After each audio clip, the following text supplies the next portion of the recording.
Mirror Hindi. चुनाव के दौरान अधिकारियों की ड्यूटी इसलिए लगाई जाती है कि चुनाव सही तरीके से हो, लेकिन जब अधिकारी ही थप्पड़ खा जाएं तब। दरअसल देश भर में चुनावी सीजन चल रहा है। विधानसभा चुनाव के साथ उपचुनाव भी हो रहे हैं, लेकिन लोगों का सारा ध्यान चुनावों से थप्पड़ कांड पर आ गया और एक ही थप्पड़ से सियासत में भूचाल भी आ गया है।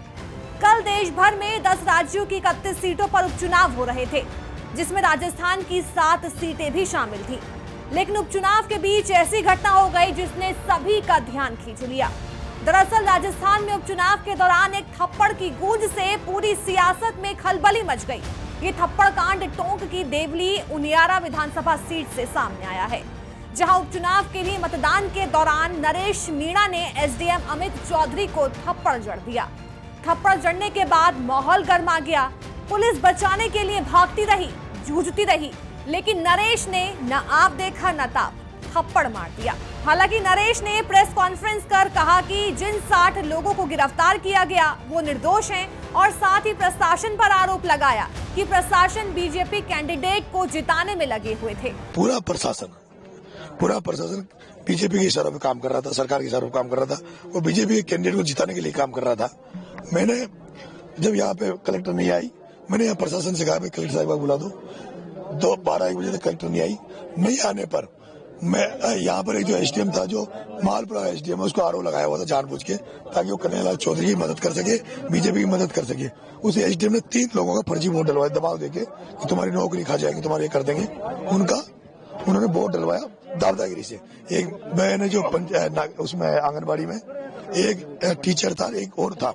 जब मेरे को ये पता लगा कि जबरदस्ती वोटिंग कराई जा रही है, सभी की भावनाओं को आहत किया जा रहा है, मैं गया, मैंने पूछा कर्मचारियों को किसने डलाया।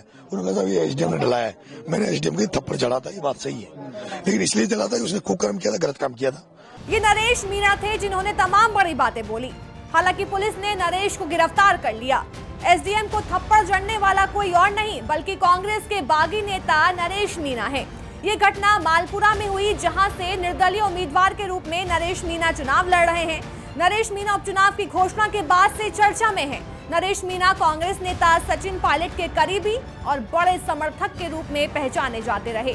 हालांकि टिकट नहीं मिलने से पार्टी से नरेश मीणा की पहचान एक बागी नेता के रूप में होने लगी। कांग्रेस से टिकट न मिलने के बाद नरेश मीणा बागी हो गए और निर्दलीय नामांकन दाखिल किया था। हालांकि पार्टी ने उन्हें अपना नामांकन वापस लेने को कहा था, लेकिन उन्होंने ऐसा नहीं किया, जिसके बाद कांग्रेस ने उन्हें पार्टी से निकाल दिया। ये बात तब शुरू हुई जब नरेश मीणा और एसडीएम अमित चौधरी के बीच किसी बात को लेकर कहासुनी हो गई थी, जिसके बाद गुस्से में आकर मीणा ने चौधरी को थप्पड़ जड़ दिया और बवाल शुरू हो गया। इस घटना का एक वीडियो भी सामने आया, जो लगातार सोशल मीडिया पर वायरल हो रहा है। वीडियो में मतदान केंद्र पर दौड़ते हुए नरेश मीणा दाखिल होते हैं और फिर किसी बात पर एसडीएम पर टूट पड़ते हैं और फिर थप्पड़ जड़ देते हैं। तस्वीरों में आपने देखा ही होगा कि कैसे थप्पड़ मारा गया, लेकिन जिसने थप्पड़ खाया उस अधिकारी का नाम अमित चौधरी है। राजस्थान प्रशासन सेवा के अधिकारी हैं। वो वर्तमान में टोंक जिले के मालपुरा में एसडीएम हैं। अमित चौधरी राजस्थान के 2019 बैच के अधिकारी हैं। उनका जन्म 14 मई 1992 को हुआ। अमित चौधरी मूल रूप से अलवर के रहने वाले हैं। मालपुरा टोंक में एसडीएम बनने से पहले अमित कुमार चौधरी झालावाड़ के मोहनपुरा थाना, डूंगरपुर के चिकली और हिंडोली, बूंदी, आसवाड़, झालावाड़ में और नागौर में एसडीएम रह चुके हैं। हालांकि अब ये मामला लगातार तूल पकड़ता जा रहा है।